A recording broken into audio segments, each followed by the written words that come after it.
Hey, assalamu alaikum wa rahmatullahi wa barakatuh. Mwasuze mutya mwasiri mutya. Nudine Ntege once again mbanzi guse. Ekiri mu ddwaniro lya Iran, America ne Israel. Olutalo lwasirikamu naye nga ebigambo bisusogira. Nakoma okumanya nga waliwo amaato ga Iran agakubiddwa, agawambiddwa agamu. Ali n'empulira ne America ne Iran nabbi yakubye mundaawo okwesasuza. Sawa beekubyemu awo. Ne beekubamu awo. Omanyi waliwo olutalo olw'ekimpukumpuku. Nga nuli tusobola okubeera wano nga batwanga bwenkuba mpona ndi muwulirize tero laba abazanyi b'omupiira. Ne benyiganyiga mu. Bamukuba yellow card wali bafuwa fawo najja n'alinnya munne engalo ku kigo. So kati wabeerawo olutalo olw'ekike buli omu tayagala ku admittinga nti waliwo state of war naye nga benyiga kati kyekibadde mu gundi awo. Proposal ya Iran erina ebintu bingi abasinga kye balowooza nti kiremya tesoboka kuteekebwa mu nkola. Ne America erina ebyayo byesaba ne Iran byegambe kikafuuwe tosobola kutuwa magezi wano ku butaka obwaffe. Naye Iran eyagala olutalo lukomezebwe fule basobole okuddamu ku mirimu gyabwe bitambule. Ate si kukomezebwa kwokka kuliko era n'akakwakulizo akeeyongerako awo. Kaliwa bagamba olutalo lukomezebwe naye mutuwe ne security guarantee nga ba super power bonna basayinizeeko nti mugenda kudda kutulumba. Nakyo Iran yakiteeka. Abantu balowooza ebintu bino nti no bamala googera naye nga bikolera ddala amanga garanti gazifunye ssebo. Olowooza Iran okutuusa ebbanga lino nga America tamuyigganya nnyo olowooza lwaki baba wakeera garanti bwatyo tugigendamu ne kino wammanga. Abantu asinga olw'obutamanya nnyo byafaayo. Ese Iran yateeka America ku mavivi ebitali byakusaaga ku arrogance ya Trump gye yayingiza olutalo. Okusookera ddala statement eyo gy'okoze njagala okuwabulamu bannaffe. Waliwo n'abamu be nalabyawo nga bagamba olutalo luno lusimanya luweebudde abamu abeeyita ab'amagezi ne bafilosofa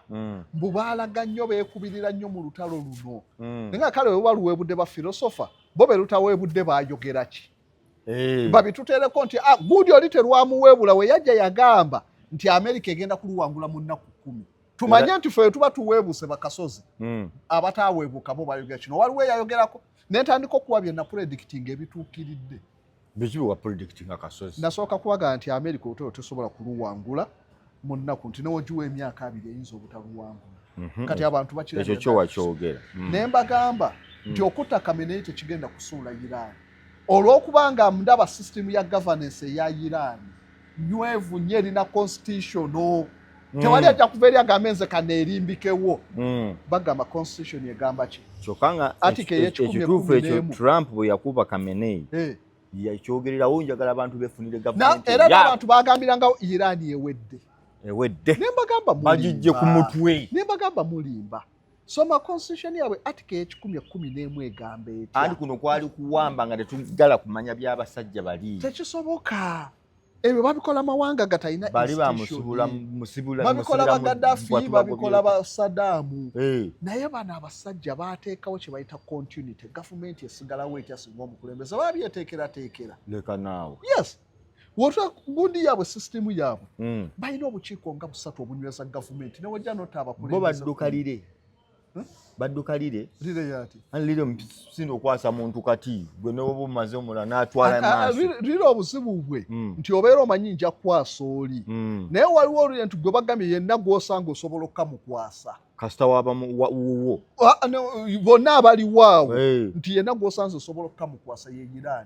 Iran ne wota Khamenei ne Mojib Toba n'abalala baweze 2,000 abasobola okufuuka supreme leader ngate nabo bali kali ate nga nabo bakakali bagunjufu batendeke bawera balina discipline yo waggulu kuba gwe genda otule gye bayita assembly of expert yeronda supreme leader ebeerako bammemba abakugu ba ulama 88 assembly eyo nkulu nnyo mu Iran assembly of expert egoba supreme leader mpulira emuteekako kati ate assembly of expert erina nayo weekoma waliwo ate council endala ekola ogw'okubayira artificial body eya supreme leader eyo nayo ino obuyinza bwayo eri awo yo mpabuzi era etuulako abasajja basikola mu byamateeka oba kye tuyita Islamic jurisprudence baasoma etteeka ly'ekisiraamu bannyikira obushiya babeera wali abo gwakwadifaisinga nkufuna supreme leader gwe mulonze ogwammwe guwedde assembly of expert olumulonde ogwammwe guwedde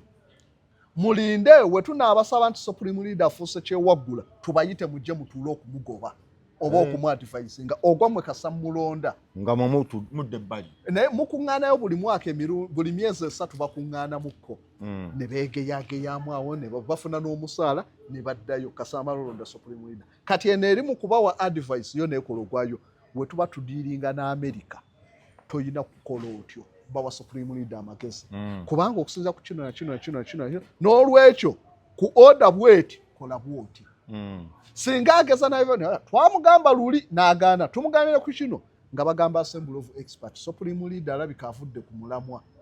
twamuwa amagezi wegali ne wegati n'atagagobera ntukola bwe tuti mu disciplining basobola omuwa artificial warning bw'okola oba sekyo n'okumujja kuba supreme leader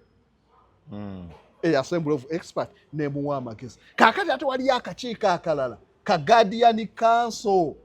guardian council nze agimanyi newenjogerako n'empale zikankana ziti ogambye ki guardian council n'empale zikankana yabatayirizi amaanyi geerina okusinza ku roles zaayo ate nago makakali nkuwa Irani we baasiba sisitimu yaabwe otematema tikiringa wonoddira olugi n'oteekako sitapuli gy'ogira n'onyola n'oyingiza muli n'oteekako naawe kufulu n'oteekako ne wateeka ekufulu y'eggaali lwako n'akantu n'osaba nako n'okabi nazo n'ozibikira mulana n'osiba bwe baakola sisitimu zaabwe kaakati guardian council ebeerako abakungu 12 mukaaga balondebwa supreme leader aliko 6 ne balondebwa akulira essiga eddamuzi nga abantu abo babalonda ng'omulimu ogwabwe gwekuveetinga buli yeesimba ku kifo ekyobuvunaanyizibwa mu Irani weesimba kuba pulezidenti mwenna muleeta ebipapula byammwe mubiweeyo 12 bali babitunulemu bamale basunsulemu 6 gwe basunsudde gwe gugenda okujja ku campaigning kuba pulezidenti naye mu kusunsula balina ebisaanyizo bye batunuulira enkolagana ne supreme leader etya entegeerayo ku Amerika eri etya wali oyogeddeko bigambo ki ne babitu oli moderate oyasobola okuwayo eggwanga lyaffe eri Amerika ne bakusunsula ne bakuzza ebbali ono awala n'Amerika musome mu byekishiya eki ne bakuzza wali kati ne babalonderako be mujjoko guardian council yekola okwo ne ku parliament ababaka bonna guardian council yesusu ako kaatuvumirira luli ne bagaana okusunsula kyovala kuba president Irani ena system bwete ate ngeri democratic ndeka naawe yes nti babikola mu constitution egamba ki alina okwesimbawo kuba supreme leader ebisaanyizo weebiri kati guardian council ba supreme leader abeesimbawo ye basunsula nabo era baba bagamba oba supreme leader nti no kasita supreme leader afa bamala ne bayisa buli ayina ebisaanyizo jangu obiweeyo tebaliko limiti omuntu yenna kasobera mu Iran kyogamba ezo council ya guardian council zezasula Ahmadinejad okuba president nga yali voko nnyo nga yali yajja n'awakanya bagenda ne bagirawo abeekalakasi ne babateeka kalabba Nejad n'awakanya ekyo kyamuleeta okuba ntayagalibwa yakola atya naye Nejad yali atadde Amerika ku kikaliriro oba omujjukira biseera bye yali atadde naye yatuuka n'abeera leseraddiko abeekalakasi bano ba moderates abaagala wabeerewo enkyukakyuka mu Iran n'ebirala we beekalakasa ne babawanika kalabba abawera Nejad n'akivumirira nti nedda ekyo kyokka kyamuleetera okwawukana era guardian council ne assembly ne guardian council oyo tajja era Raisi ye yali favorite ennyo n'okusikira supreme leader ono gwe battira mu nnyonyi we yafiira mu nnyonyi so kaakati guardian council ebeerawo ne bamanya Nuruddin ono ayinako omwana asoma mu Amerika oyo ayina endowooza yali asomeddeko wa Europe yes so kaakati kuba supreme leader bagamba buli alina ebisaanyizo ekisooka olina okubeera muslim scholar ina diguli wasoma obusiraamu n'obukuguka n'amateeka g'ekisiraamu ekiddako olina okubeera ng'obaddeko mu administration ne bajja nga bateekayo ebisaanyizo eby'enjawulo so oba obirina kobeere muntu wa bulijjo leeta ebipapula byo bakukkiriza era abantu baapulayinga n'abawera 600 kakundi k'abasajja bali awo buli wa Irani yenna okkirizibwa kasobeera n'ebisaanyizo bo ne batandika osunsula so bonna baleeta buli bali manyi babe kakundi kali awo nedda akakundi ko baakawa nti no kano ke kasunsula kali ke kalonda kaakati bano bwe bamala osunsula muleese 600 ne bajjamu 600 nga babaweereza mu assembly of expert yegenda okulonda kwabo kati balondayo gwe balonda ali kuki ati emugitaba gwe balonda gwe nawe yagenze Russia omujjanjaba byogerewa bwogere omanyi abantu baffe balina obuzibu tikaakati ekintu ng'ekyo njagala kuyamba kendeeza ku comments ezimu ezitasaanidde ekintu ng'ekyo nti uncertainty ya mugitaba ffenna tetumanyi nsobola okuvayo kasozi nenkukubiramu tooki kuba omuntu analyst musobola batugamba nobody is tall enough to see the future but we can use probabilistic approach probability kiyinza okuba kiti oba bwe kiti omuntu yenna atasobola kukola ekyo then tobeera analyst tusobola okugattagatta nti kyaliba kiti oba bwe kiti ekiyamba America nti Bin Laden we yabula baanalist abenjawo baafayo ne baga Bin Laden waaba abuse ayinza kuba wa era waaba wayinza kuba wafaanana watya ne batandika ku status ya Bin Laden nga yaliko kumpi mbega mu CIA nga informa asobola kwekweka abantu wafaanana bwe wati ne baleeta possibilities z'enjawulo abakugu ne bazitunuulira wane Uganda waleeta possibility baga bebayogera mbu gundi yafa yali possibility kuba nakola analysis wano nga speculation wezi internet enyako ayinza okuba omufu naye mbagamba tewali amanyi kituufu wabula waaba nga mufu probability esobola kuvaawa nti misayo za Iran zisejiru zisobola okukola kino nakyo abantu buli lwogira oyo yagamba mbu yafa n'alema okwawula probability ne actual so kaakali na wano ku mugitaba bagamba yagenda Russia America egamba ayinza okuba yafa n'abalala kaakati awo n'omala ovaayo n'obakubira nti possibility eyinza kuba etyo walabika gwatugamba mulamu abo abantu baffe balaba anja kubasomesa nze sibaleka mbasomesa obasomesa lwampaka nze ninga Yesu Yesu ye muntu yali asobola okusomesana era mu philosophy bamujerega ba Voltaire bagamba nti our role is to teach people with much understanding not shoemakers that was the role of Jesus Christ Yesu yali asobola okusomesa abavubi kyovola bajjula mu bafu ne wali omuntu nga tusobola kusomesa abo yagala bagezi nga olabaga buddo nti no batwala bagezi era eri amasomero agatandikira ku mwana nga bategafaayo gwe jangu ne bamusomesa ate ne bamufuula ow'ebuddo aleyo buddo ne gamba twagala wabuna aye ne kugamba mbu esomesa nnyo ate nga batwala bagezi so kakati Yesu y'omu kwabo yali atandikira ku bavubi n'abasomesa n'abafuula ekintu kati nze ogwo gwe mulimu ogwange n'oli akaayana musomesa kyovola buli ateeka ku comment abala tobadda mbaddamu so kaakati mugitaba lugambo lweyo lyawo nti ayinza okuba yafa oba kinaye nga gyali mulamu bwogattagatta obukakafu bwenja okusooka okukuwa nti America ne Israel bafuna intelligence informations nyingi olw'okuba ebitongole byabwe bikesi naye wolaba Trump wabadde nga okusooka baali bagenda olonda supreme leader yabagambye temugeza ne muleeta mugitaba President wa America afuna intelligence reports okuva buli wamu worldwide kumpi buli lunaku briefings azifuna senga yamanyi nti baamutta kyoba olugambo weeruli teyali ku statement ng'eyo naye waaba yakikola naga temulonda mugitaba etegeeza lwe bakuba taata bakifunako obukakafu nti ki mulamu ati bagamba ate ye yalumbibwa lulumba lwaddako nedda tewali lulumba lwaddako olulumba lwali lumu tebasobola kukola nsobi ezo abantu asinga batamanyi olulumba America lwe yalumba Iran ze zimu ku nnumba ezikyasinza okuba sophisticated oba ez'omulembe oba meticulously planned abasajja baaluka obawa ekitiibwa ku kiri kye baakola Abamerika n'Abayisirayiri baaluka ne bamanya nti no Khamenei complex ye yali nnene abantu abamu bajja ne balowooza nti n'amaka g'abali galinga agaffe ga mwamba gaaki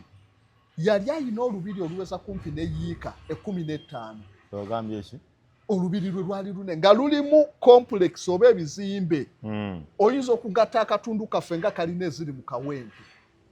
ze zaali mu lubiri lwo kuba esinga zaali za kalina 8 nga waliwo eziri west zikoze nga U-shaped kaakati waliwo entrance eri designed bulungi kati olwo ye yali ofiisi ya Kameneyi nga ku kalina ey'omunaana ey'omusanvu we wali ofiisi ye ku kizimbe bw'oyingira kiringa bw'olaba yo eno waliyo kyakalina 8 eno kyakalina 8 na wano kyakalina 8 kati ku kino ekitunudde bwe kiti mu entrance we wali ofiisi ye ng'era emanyikiddwa ofiisi yeyo nga baagiteekako reinforced concrete enkokote eŋŋumu okusinga naye nga baagikola nti no waliwo escalators ezikussa wansi paka mu banka wansi ku ofiisi yeyo yennyini nga escalator ezo singa osimatukamu naafuna ku information nti bamulumba mu ddakiika 2 temumufuna abase mu banka ejja kuba nzibu okumukubirayo lwaki misayiro ze baakozesa ku nnyonyi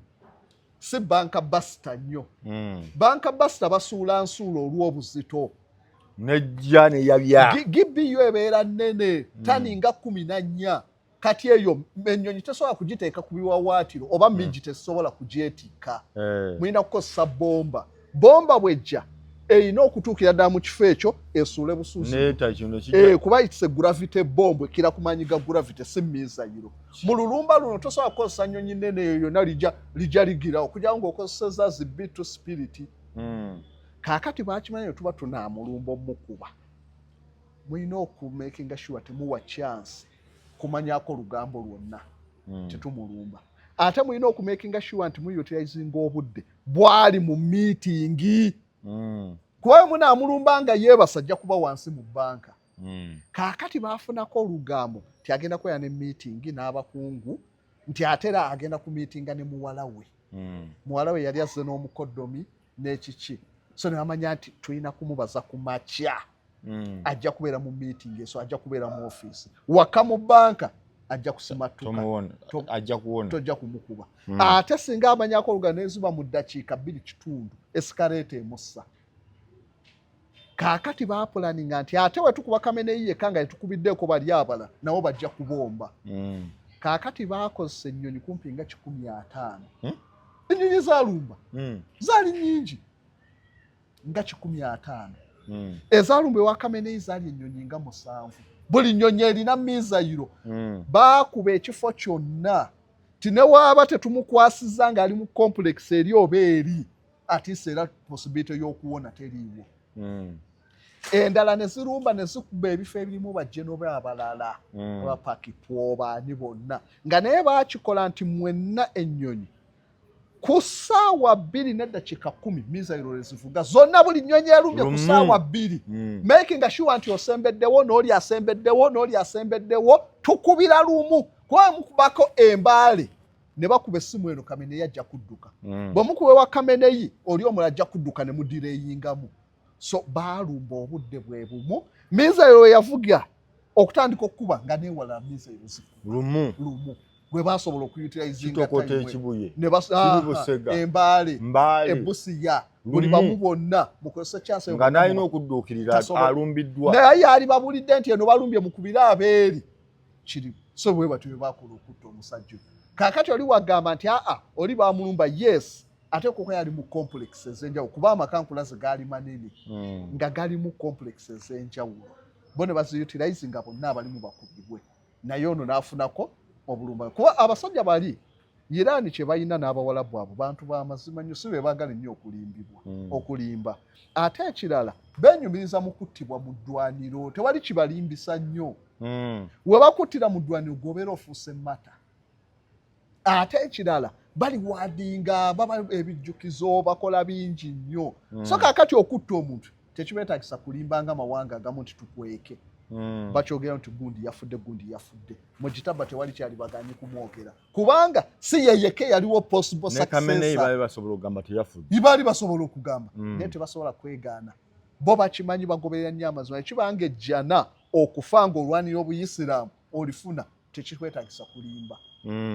so kyovola kamene era baali genuine Larijani bamutanga basobola okugaana nti gyali naye bamayisa ne bagamba yafudde ne mugitaba tewali kyali mukweseza kuba si yeye kanti ye yaliwo asobola okusakisidinga si wa kitalo nnyo nti ye bwafa olwa Iran esaanyewo nkulaze nti nno abantu bangi abasobola okuba ba supreme leader abasobola okwapulayinga kati ate ng'ogyeko ekyo tisinga mu be balonzeemu Guardian Council beeronzeemu ne babawa nti baabo 6 singa Assembly of Expert kuba batwala ennaku nga 3 bali mu kwekenneenya ono nti ye supreme leader yamwogerako ki oyo mumuze ebbali teyamwagala nnyo ono ku mbeera eno asobola atya tajja kwekiriranya ne America singa batuuka mwenna 6 katugeze be basunsudde Guardian Council bawadde Assembly of Expert bonna nga tebalabamu asaana kuba supreme leader byonna babizza wali ebipapula ne bakola batya etteeka liga nti we mulemu okutuuka ku consensus ti ono asobola okuba supreme leader ku be basunsudde mu 88 musobola okweronda mu supreme leader mulabanga wali kiganye mudda wale ne mugamba ffe 88 bali be batuwadde bonna bisassalala era nammwe ne muddawo so ekitegeeza ne 88 buli omu asobola ofuuka supreme leader kyenkulaga nti balina replacement ezitagambika buli ali kwaba 88 ayina ebisanyizo ebimufuula supreme leader osooka qualifyinga tiosobola okuba supreme leader then nobeera ku assembly so webakuba Iran ne wotankaaga bayina be basobola okuzaawo olwa system gye baakola kati atamanyiye waatunula ekyo n'agamba bassa supreme leader Iran ewedde oba mabega fe abakimanyi wojja noga oyo awagira Iran kyenjaga okugamba abantu ate ne mu journalism mbagamba oli aveeyo atugambe principle egamba nti nno olina okubeera neutral bakireete mu journalism eyo it's a hearsay olina okubeera balanced teri balance yali ebaddewa anti ngamba journalism nature olina balance okubeera fair fairness weri balanced tesoboka baga balance nga story tekisoboka kakati Nuruddin njagala okulaga twagala ku balance nga story embwa egenda kulwana n'empologoma gi balance nga byonna oleme kwekubirira ogenda kuba ojja kugamba nti empologoma eyo ya kiro nga 2 naye okubalance kale kanzise kiro z'empologoma zibeere nga 10 okubalance nga kwekuliwa embwa egenda kulwana n'empologoma tandika okubikuba mu tooki obalansinge bakugamba gwawandiika story si gwabireese okulwana nedda ajaga kubalansinga ku maanyi gayo possibility yanawangula eriwa tandika okibalansinga oleme kwekubirira tukirabe embwa ekwatewo empologoma njagala ssebo nga teweekubiridde tuwa analysis nga teweekubiridde kati wano embwa n'empologoma wowe okiridde wokalubiriddwa okubalansi njagala kubalaga nti mu mawulire amatuufu neutrality it's imaginary bakyogerako bwogezi neutrality kyebakugamba it's responsible reporting not tokola misrepresentation of facts to manipulating facts kyebagamba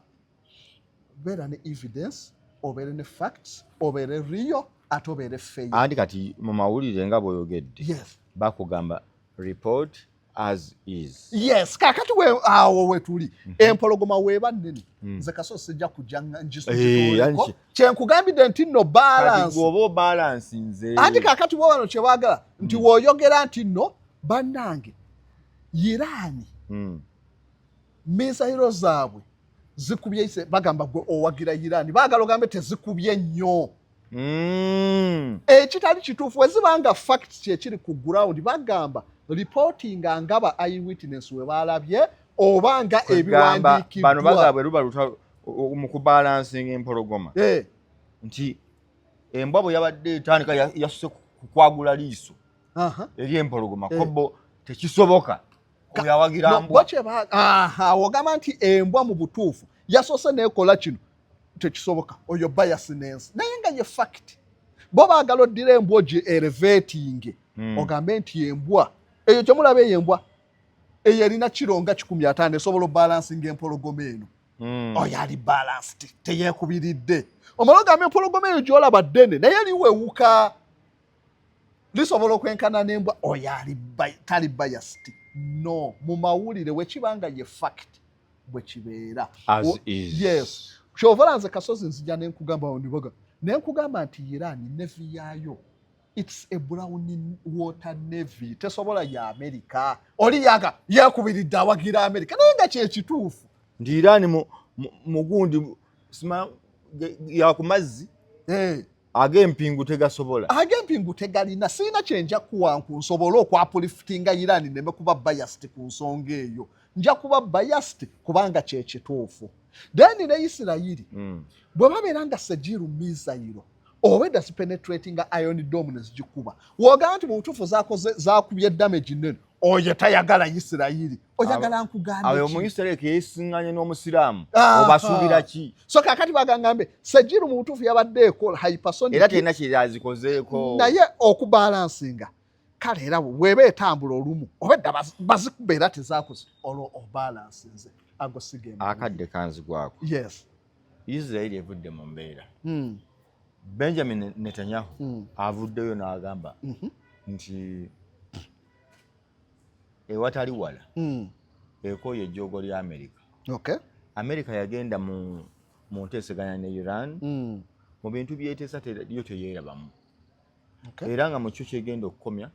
egobye ssente za Amerika obuyambi bwammwe mu bukomye tekigenda wala wabula kati akyagala kati nyina we mpuliddeko mu mpapula endala nga ziraga n'ebyokulwanyisa abulwa bigoba ebya Amerika naye asoose kugoba buyambi Isirayiri esobole okwebeezaawo n'embuuza obuzibu buvuddewa era kitulaga wa kati ekyo kansooke nkuleetereko akagero kamu akajja okunnyonnyo ekyo kuba kibadde kyetaaga na puroguraamu namba waayo nti President Kennedy owa America John F. Fitzgerald Kennedy ye yaleeta ng'ombe eno nti success has many fathers but failure is an orphan. Success eyina bataata bangi ne failure obuwanguzi yes nze naliwo oyo nze namuyamba kati essaawa eno singa Kyagulanyi yabadde agenda okulayira walirabye ne Tadongo namuwagiriranga mu ndeeno twakivugiranga eno Fulufiga ng'agamba nzeera ekyandeetamu NRM kuvuba nkyayise NRM naye nga tukolera buli omu yali badde we yeekwata ku success naye failure ezo zaali nsobi zaabwe abaana abo twabagambanga buli omu yeedisensinga ku failure America ne Israel entalo ze babadde bajjanga balwana nga baba successful tebayombaganangako America ne Israel tebayombaganangako buli ntalo ze bawangudde wabula we wabeerawo weakness n'okulemererwa accusation nga zitandika ngenda kitandikira nti no waliwo naye katugende so kakati ne mu situation eno olw'okuba nti nno wabaddewo okulemererwa mu lutalo kakati wewalabikidde ebyo byonna buli omu yeekwasa gwe gwokoze kino kyekikulaga nti olutalo luno lubaka lubiridde Amerika yagenda nga Yugoslavia ng'ekuba nedda nga tewali nkaayana Amerika ne Israel ne bagenda wa yakuba ab'e Gaza awulyako nga basoowagana n'Amerika ng'ekuba e Gaza nga bakola byonna bitambula buli kaakati kino kulemerera so kaakati was it Venezuela Trump gye yagalidde okufa obufu wawulyako enkaayana zonna e Venezuela kaakati ebyo byebiriwo nti olwa feeriya olw'olutalo okulemererwa abantu kati bagenda gamba Kasozi yeekubiridde naye nga kyoyagala nkugambe nti tugenda maaso Iran enkyewanika neme kwekubirira so kaakati mu situation eno nti olutalo luganye ebigendererwa biganye era Netanyahu bamubuuziza nti olaba otyo olutalo mwakiivinze n'agamba nti olutalo luno tulina bye twakiivinze bingi ng'okutta Kamene naye terunaggwa so ebyokwakivinga kaakati olaba byakweronda bweronze tesajja nalikubye n'endiyuza empale omusale yatugamba bali shattered Trump bwayogera bali leaderless naye ogenda okumaliriza bokulwanyisa bonna bwaggwawo kati balina buntu bakasukayo bwe balonkinze project freedom bamaliza nga tebanunuddeeyo maato gali awo gawera so kaakati ebyo byonna feeriya nti operation eganyi weeba eganyi kati tuze mu negotiation abasajja abayiraani bali solid bo ebigendererwa byabwe babirina kino na kino balina kadisa kaakati tudda Pakistan bwe muba temukoze kino ebyo tuganye bamaliza nga era balinako upper hand basinga ku negotiation z'abali kaakati ebyo byonna bye bireetedde Isirayiri okubeera frustrated lwaki Isirayiri neeraliikirivu bayinza okuvaayo ne kiddiirwa ekifu Jackie Power gye baavaamu yali enyize Iran okamala tebasobola kugyayo na akwota ya Jackie Power nja kujambalageko ku Jackie Power bwe yali nti Trump gye yavaamu nti mbi nga Isirayiri be bamukase be bakaka Trump okuva mu Jackie Power gye baali bakoze erimitinga nuclear wa Iran n'ebirala kaakati essaawa eno balwana bafuneyo ne hafu yayo tekisoboka kikalubye Isirayiri egenda okujja mu lutawo ng'ebigendera byayo byaki tukyuse regime tubabe at first regime ekyuke then tubateeke ku ttaka tubaforcinge obutakola miza isobola kutuuka waffe uranium wayo tumubajjeko tubanyiga obutakola if no tulekayo n'obukulembeze ekyo kyekyali kiro kya Trump obuliro yeerife tutekeko obwaffe nga we baalinako obwagundi Shapa Hirevu eyali kabaka bwe bajjako kaakati nga byebigendererwa ku byonna tewali kye baabadde kwakiivinga Trump akulaga negotiation ayinga anaatero zibuukamu olutalo luganyi negotiation ziganyi ayagadde afunewo obunaamuweesa advantage upper hand banyige Iran akiri kanzigulewo Strait of Hormuz amaato gayitewo ngambe tuluvuddemu olutalo tuwangudde obuwanguzi buganyi buli kyagezezaako ataddewo blockade nagambirawo abantu blockade tegenda kukola oyo yeekubiri atayagala America naye nga nze nkiraba Iran katugeze luli before blockade balinga Kenya nga balina omwalo gwabwe Mombasa kaakati baafuuka Uganda bali landiro kuti Uganda yali efudde olw'okubeera landiro kuti ate yali afuna sente mu kiri kale kaakati woba tuzifuna katuzireke bagamba kyewalyanga ennaku weewe okivaako so kaakati balinga Uganda bwerilandiro bafuna ebyo tosobola kubaleetera kubakkiriza mizairo tuzikubye ziganye kaakati tugadde amakubo mwoyita nga oli ayina ppanya olowooza oli asobola okukkiriza goli eno gadde kkubo wabadde ayita kati Isirayiri kyekisinza omukoza Isirayiri ekimukosa nti alaba Trump ayinza okumaliza nakkiriza endagaano enyiga Isirayiri nga tebakutte ku mizairo zaki za Iran ng'ate azirabye ntino zimukoze damage nnene Isirayiri asigala tali seefu ng'ekya nuclear tebalimitinze ekyo kimunyiga kaakati ebyo byalemerako ku Trump nti fenedda ebyo tetubyagala mundo naye kati agambye lwakikusomera layini nga bwegambira ddala nga ndaba enjogera eriwo eraga mundu waliwo obutakkanya bungi n'obunyiivu obuli waggulu ennyo baagala tuddemu olutalo tulabe nga tuforcinga oli America kyete kyayagala ebikooye kuba olaba n'ebyokulwanyisa byennyini bye baakawa Isirayiri ennaku zino bagiwadde ttani 65 ez'ebyokulwanyisa naye olutalo nga lutandika paka weruggweredde baamuwa ttani emitwalo 11 ez'ebyokulwanyisa kati n'ebyokulwanyisa bisabise bye bawa Isirayiri kati Isirayiri ekirabira ddala okudda okonvinsinga Congress esobole okubawa ssente bawe Isirayiri ebyokulwanyisa era batekiriwo olw'okuba olutalo lufuuse unpopular mu America ne results zaalwo ziganyi kaakati Isirayiri egawe bibawe bityo ffe kaakati yessaawa tuve ku buyambi bwa America obw'ebyokulwanyisa kankusomere wano mwangu tuwunzike Benjamin Netanyahu kamwanguye kagende okugondera ono amubuuza do you believe it's time for the states of Israel to re-examine and possibly reset its financial relationship to the United States Namdam to which Netanyahu responded absolutely kyekisinga n'agamba and I've said this to President Trump I have said it to our own people their jaws drop. Netanyahu continued, I want to draw down to zero the American financial support, the financial component of the military cooperation that we have. Yes. Ategezaki. America. Nti nno balina enkolagana zaabwe ez'ekijja. Kyovala nti na America supporting Isirayiri at any time. balinawo commitment ezimu nga zaavadda nti tulina okuyamba Isirayiri kuva mu Sematalo wakubiri. Kakati ekyo ekibakakatako kyova olaba bayisa budget ne bayisizaamu n'eza Isirayiri. Bayisa budget ya Ukraine ku mulembe gwa Biden ne basooka bagaana ogiyisa lwaki nga bayisiza obuyambi eri Ukraine obwa Isirayiri nga tebuli ne bagamba no ne Isirayiri erina okubeera ku ssente za muwi wa musolo mu Amerika. Kakati ku lutalo luno Abamerika lwe balabye ng'oluli unpopular. Okuddamu otuze Congress ogigambe twetaaga obuyambi. Olutalo luli awo. Lwali lutandika wano Pete Heges n'agdayo titwagala Congress biliyoni 2 ez'obuyambi mu lutalo luno bamugamba ogeza. Kano kali bamita Secretary of Wars. Kali Secretary of War. So kakati ne bakiraba nabo nti no okonvinsinga Congress okuddamu okuwa Isirayiri ssente ku lutalo kijja kuba kizibu. Kati yesaanawo ne bagamba option ki yesaawa tukendeeze ku buyambi obadde bufuniwa okuva mu Amerika tunoonye engeri gye tusobola okufinansinga bagenda kubujjawa kyekimu ku kizibu ekinene nti kaakati olaba luli amakampuni ga Isirayiri gabadde gakola ssente era mu myaka nga 6 mu maaso 10 babadde bajja kuba basponsoringa nnyo ku bajeti yaabwe ya defense nti kampuni zibadde zikola ebyokwesa bingi nga baguza amawanga ag'enjawulo. Spain ebadde ne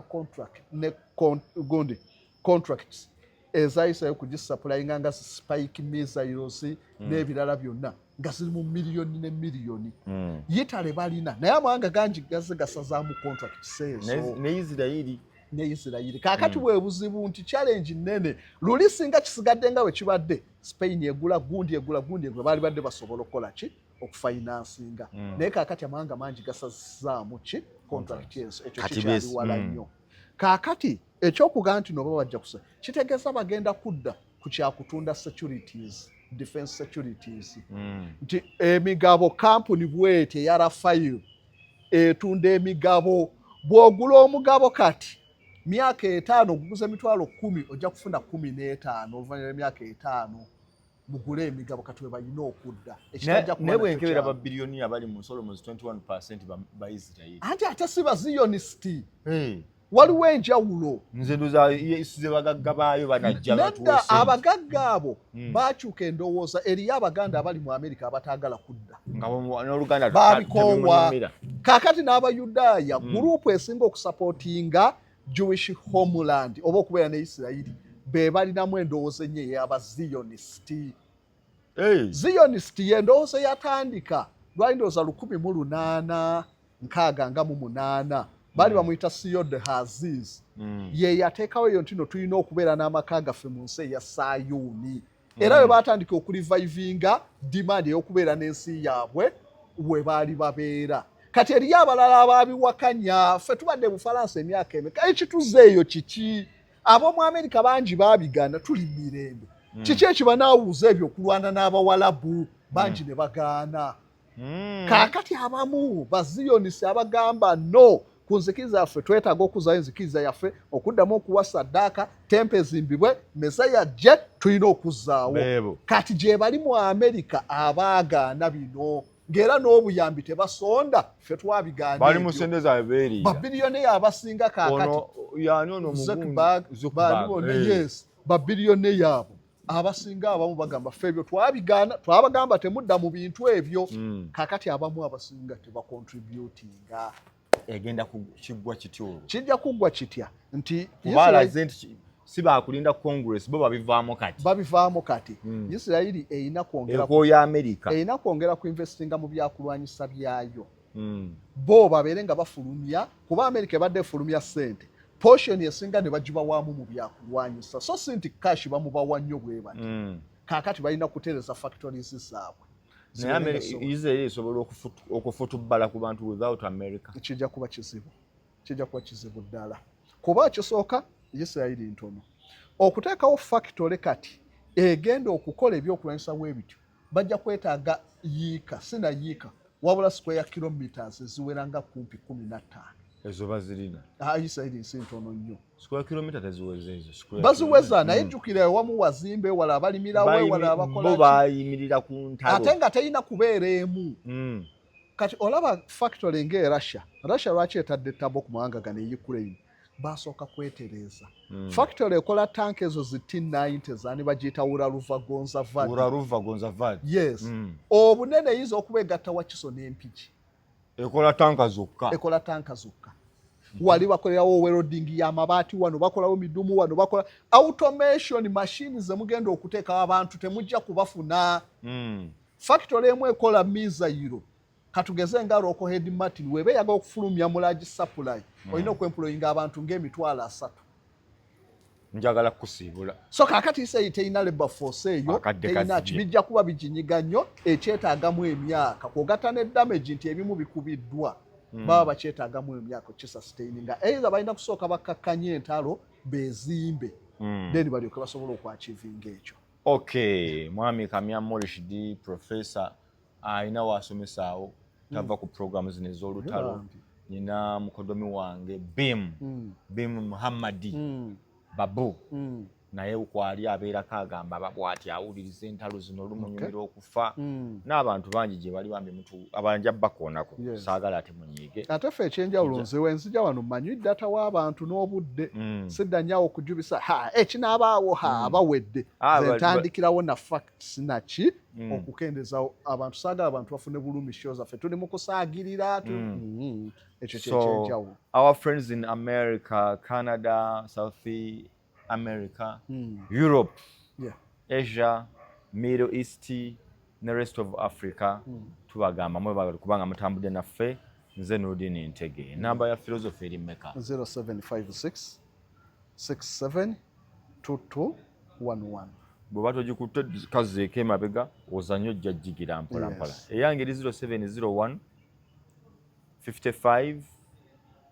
85 63 ye namba kwentambulira. WhatsApp me buuza toyomba wabula comment weziri. Assalamu alaikum warahmatullahi wabarakatuh. Mweraba.